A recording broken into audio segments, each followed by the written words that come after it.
একটা গান কিছুদিন আগে মার্কেট পাইছিল না, খালি বাড়ি পাইয়া বন্ধুক খাওয়াইতে চায়, আসিল না? এইটারে আমরা আবার উল্টাইয়া এটার বিপরীত একটা ইসলামী হামনাত মুজাহিদ হইয়া এই কথাটারে আমরা সংযোজন করছি, এটা প্রতিবাদ করে কইতাম নি, খালি মাথা পাইয়া হুজুর টুপি পরাই দিতে চায়, কথা কয় না? খালি মাথা পাইয়া হুজুর টুপি দিতে চায়, বলেন খালি মাথা পাইয়া হুজুর টুপি। ওরে আজান হলে ডাইকে নিয়া মসজিদেতে নামাজ পড়ায়, আজান হলে ডাইকে নিয়া মসজিদেতে নামাজ পড়ায়, খালি মাথা পাইয়া হুজুর টুপি দিতে। আরে কয় না, খালি মাথা পাইয়া হুজুর টুপি।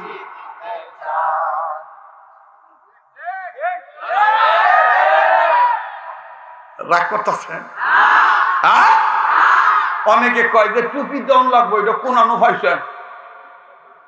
একবারে একদিন প্রশ্ন করে হুজুর এই যে আপনারা যে ওয়াশ করেন থোতার মধ্যে দাঁড়িয়ে, এটা বলে আল্লাহ এবং আল্লাহ রসুলের খুব পছন্দের।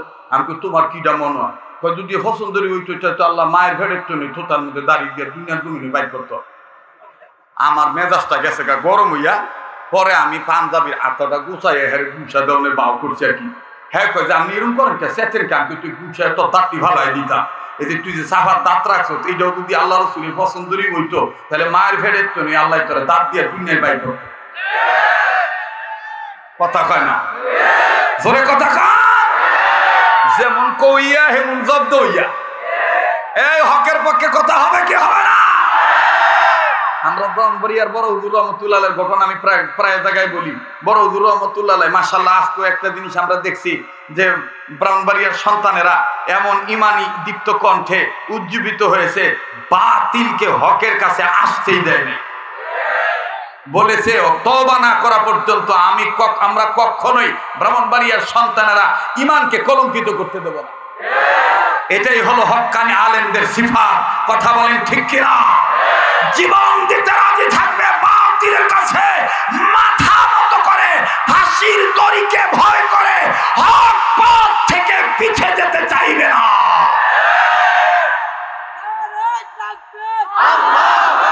চিল্লাইস না,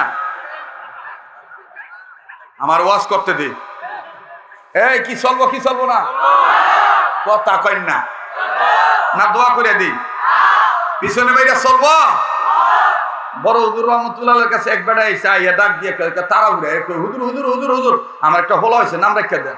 তো হুজুরে কিতাব বন্ধ করে কয় কি নামটা রাখতাম? কয় এমন একটা নাম রাখবেন আনকমন, যেটা কোনো বংশে নাই, ইভেন আমার বংশ যাতে না থাকে, নতুন একটা নাম রাখতে হইব। হুজুরকে আরিফ বাবা বাবা একটা আনকমন নাম রাখতে হইব। তো তোর নাম কি? আমার নাম জয়নাল আবেদিন। কয় তাহলে তোর ফুতের নাম রাখবে আলাউদ্দিন। কয় এটা উইতো না, এটা আমার হুবাতু ভাই নাম, এটা ভালটাই দেন।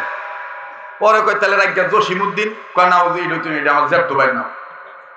হুজুর এরকম 10-12টা নাম কয়, হ্যাঁ খালি কয় এটা আছে এটা আছে এটা চলতো না, এটা বুদুল্লা দেন ভালটাই দেন, এটা হইতো না, এটা আমার বংশে আছে। হুজুরে তো আল্লাহওয়ালা মানুষ, তো বাতিনি চোখ খোলা, তো এবার ভিতরের চোখ খুললে দেখতেছে হ্যাঁ কি আসলে নাম লইতেছে নাকি খোঁচাইতে মাইছে। এবার হুজুরে দেখে যে আসলে হ্যাঁ বাপ্পা। হুজুরে কয় যেই নামই কই সেই নামই যে তো তোর বংশে আছে, একটা নাম হুজুর তো পছন্দ হইতেছে না, আর তুই কই তো আনকমন নাম রাখতে হইব, তাহলে এক কাম কর কুত্তার বাচ্চা রেখে ঠিক কি এর বাচ্চা? কুত্তার বাচ্চা রাখা, কুত্তার বাচ্চা কোন বংশে নেই। হ্যাঁ ডাক দিয়ে হুজুর মাফ চাই, কুত্তার বাচ্চা রাখছেন না, এতক্ষণ যেটি কইছেন ওই দেখতেন একটা দিয়ে দেন, আমি আল্লাহ যাই। আমার বাইরে যেমন কুকুর তেমন মুগুর। একবার আমি এক জায়গায় গেছি, তো যাওয়ার পরে ওই যে 4টা খাইতো, মানে প্লেট 4টা খাইতেছি, তো জেন্টেলম্যান করে ঢুকিয়া কয় হুজুর অর্গমা করতে করতে মনে কয়েকদিন ধরে মনে খাওয়ায় না না, কতটা আমার মাইন্ডে লাগছে। আমি কই কেড়ে কতদূর ভদ্রলোক তো এইভাবে 4টা খায় না। আমি কই কেমনি খায়? আমরা দেখাই হুজুর বন হুজুর এক কাপ চা দে। আমি তোকে চা খাইতাম না, খালি তোকে ভদ্র খাওয়ান না, দেখতাম তোরা কেমন খাস। তো হ্যাঁ দেখলাম কয়েকটা রুটি লইছে, একটু ডাল ভাজি লইছে, লইয়া একটা আর অর্ধেক খাইছে, খাইয়া বাকিটা প্লেটের মধ্যে থুইয়া হাতের আঙ্গুল এইডি এইডি আডে খায়। কি বিরিয়ানি লইতে দেখতেছ? এ ভাই কেউ হাঁটতে দিয়েন না, মাশাআল্লাহ কি সুন্দর পরিবেশ। কেউ কইব যে রাইতের 12টা ভার হয়ে গেছে, মনে হইবে তো হবাই রাত 9টা বাজে। কি যুবক ভাইরা, কইছিলাম না যে আজকে ইতিহাসের পাতায় লেখা রাহমলাক বাদগার মাহফিলের কারগুজারি চলবো কি চলবো না? পুরান চাউল ওস্তাদের মায়, হ্যাঁ, খালি মাথা পাইয়া টুপি দিতে চায়, বলেন খালি মাথা পাইয়া। আরে কয় না রে মুজাহিদরা, কয় না, আবার দেখো না, খালি মাথা পাইয়া হুজুর টুপি দিতে চায়, আজান দিয়া ডাইকা নিয়া মসজিদেতে নামাজ পড়ায়, খালি মাথা পাইয়া হুজুর। নারায়ে তাকবীর। তো হেরা থোড়া পরোটা মোটা খাইয়া রুটি মুড়ি খাইয়া হেরা মনে করেন কোন মতন আঙ্গুল ভিজে দেখতেছে, এইটা নিত গো সোশ্যালিটি, এইটা নিত গো ভদ্রতার কোয়ালিটি। কহ তা আমি কইলাম যে এটা আমগো ছোটবেলায় আমার নানায় হাঁসের ইয়াতে খাউন দিতে কইতো, তো হাঁস মুরগারে খাউন দিতাম, হেরা কতক্ষণ কুতুর কুতুর করে খাইয়া এবার এরকম থুই আবার যাইত, আবার কোনো হাঁস মুরগি খাওনের বর্তনের মতো আজ্ঞা থুয়ে যেত। তো তগ কোয়ালিটি ভদ্রতা হইল হাঁস মুরগা মার্কা, আর আমাগো প্লেট 4টা খাওয়া এটা কোয়ালিটি হইল মদিনা মার্কা। এটা হইল ইবাদত, কথা বলেন ঠিক কিনা? আর ইবাদতের লাগি বানাইছে কেন? ইমাম আজম আবু হানিফা রাহমাতুল্লাহর কাছে এরকম মাঝে মাঝে অনেক তেসরা প্রশ্ন করত। আমগো হুজুর গো দেখবেন এই সমাজে অনেক মুসল্লি আছে, সাত দোয়ানে থাকে তো, আর ইদানিং সাত দোয়ান তো মিনি সংসদ ভবন, আইদারে থাকলে গজারে তেল মারে। হুজুর একটা দেখলে ডাক দেখ, আর আমগো বাংলাদেশের হুজুর আছে এত ভদ্র, যেইলা ডাক দেয় হেলে যায়, উম্মতের দরদি হইয়া। দাঁড়াকে কি করবেন কন, পরে ডাক দিয়া কয় মুসা নবীর নানির নামটা কিও? এটা খাজুরি আলাপ না? মুসা নবীর নানির নাম জানার দরকার আছে? তো ইমাম আজম আবু হানিফা রাহমাতুল্লাহ আলাইহি, এই ভাই কি তোমরা যাইতেছো গা? গেলে ওয়াজ ফিরত দিয়ে যাও। বইতেছ এখন কই আসিলা, মানে এটি খুব চান্স লইয়া মানে কায়দা কায়দা করে আইছে। আরে বাবা রে বাবা, ভাগলাম বলুন যাইছি রাজগা আজগা দিয়ে ওয়াজ করে তামা বানায় লাগবো। ও আমি তো শুরুই করছি না, এবার খালি আরম্ভ করতেছি। জোরে কথা কম, চলবে কি চলবে না? তো ইমাম আজম আবু হানিফা রাহমাতুল্লাহি আলাইহি শুনতাছেন আপনারা? হুজুরের কাছে আইসা হুজুরে মানে একটু ঘুমের ভাব ধরছে, মানে ঘুমাইবো, দরজাটা লাগাই দিছে। শোনেন, আমার দিক তাকায় শোনেন, হুজুর একটু চোখটা লাগাইছে ঘুমাইবো, এবার ওই খোসাই না বেড়াই মা নাস্তিক দরজার করা নাড়ায় হুজুরের ডিস্টার্ব দিতেছে। হুজুরে দরজা খুলছে, দরজা খুলে বল, ভাই ক্যা খবর হ্যায়? মরে মেরে লাগতে জিগার ভাই ক্যা খবর হ্যায়, এরকম করতেছে আর কি। আরে বেটা কোন সিবা দিয়ে আইব না আইব, তুই ইত্যাদি এমন কস করে, হ্যাঁ আবার পিছে তাকাস করে, কি দেখতেছ তুই? এটা কোন জঙ্গল আইলাম বুঝলাম না, ইমন ভাগল তো দেখছি না। এই ভাই চাইছে না, আমি কটা বাজে আপনারা উঠে গেলে তো আমি তো দোয়া করার সুযোগ পাই, তখন সরকার ভাই কইতাম ভাই ভাবলি গেছে ভাই দোয়াটা করে দিই ভাই, এটি দিয়ে আমার মারার ভাও করতেছে, ঘটনাটা কি? তো হুজুরে কি করতেছে, মানে ঘুমের ভাব ধরছে, মানে ঘুমাইবো, চোখটা লাগাইছে এই মুহূর্তে। তো হুজুরে দরজা খুলছে, দরজা খুলে কয়, ভাই কি হয়েছে ভাই, কিছু বলবেন? কয় একটা প্রশ্ন করতাম আইছিলাম, উত্তরটা জানার লাগি, তো আপনার দেখিয়া প্রশ্নটা ভুলে গেছি। তো ইমাম আজম আবু হানিফা রাহমাতুল্লাহ বলতেছে, ইয়াদ হো গাই ফের আয়েঙ্গে, স্মরণ হইলে আবার আইসো।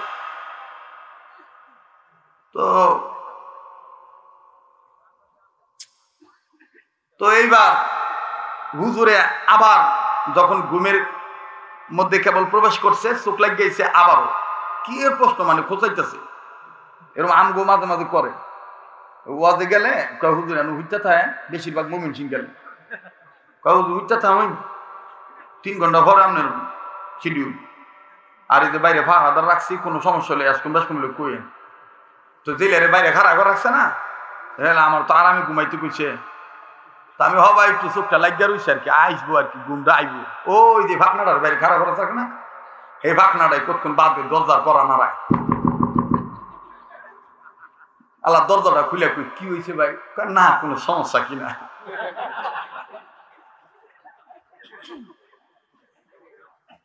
আমি কই সমস্যা হইলে আমি তোর কমু তুই আমার জ্বালাইস না আচ্ছা আচ্ছা ঘুমা এবার আবার যখন একটু চোখটা লাগিয়েছে আবারও কতক্ষণ বাদে সেরা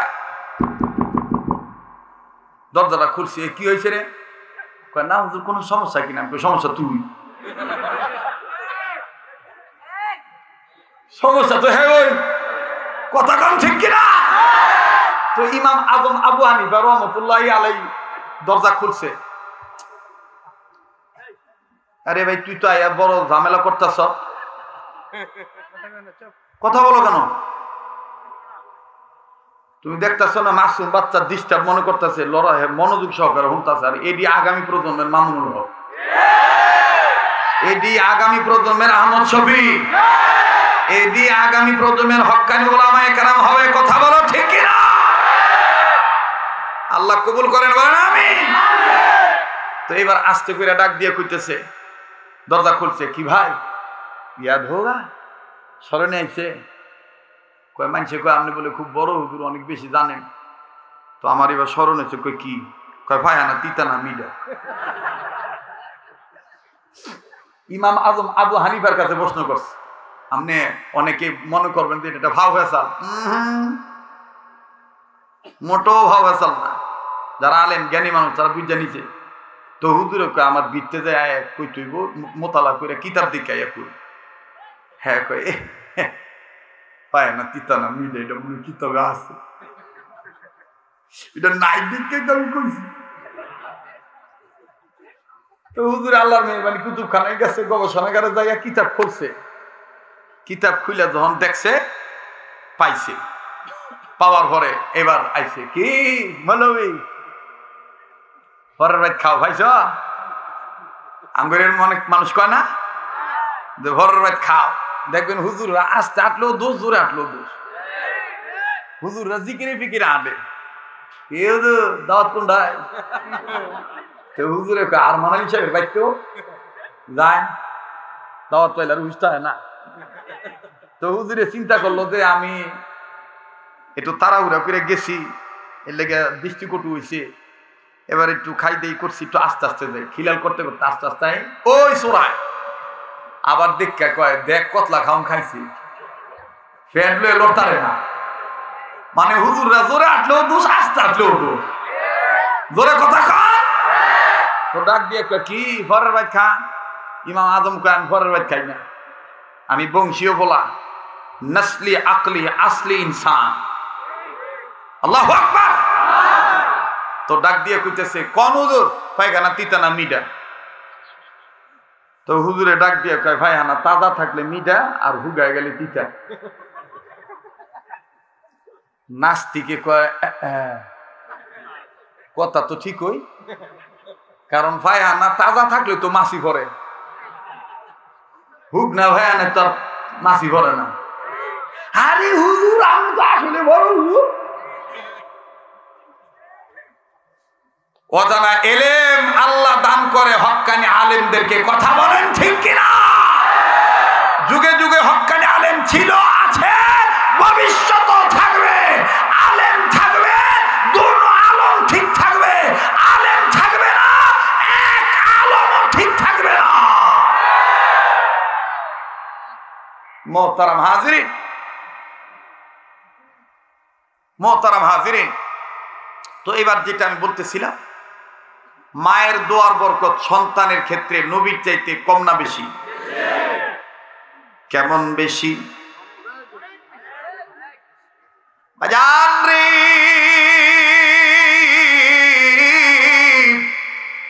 সাহাবী আনাস রাদিয়াল্লাহু তাআলা আনহু জীবনী থেকে কথাটা কয়েক মিনিটের মাধ্যমেই বলে ফিনিশিং দিয়ে বিদায় নিয়ে চলে যাব দোয়ার মাধ্যমে।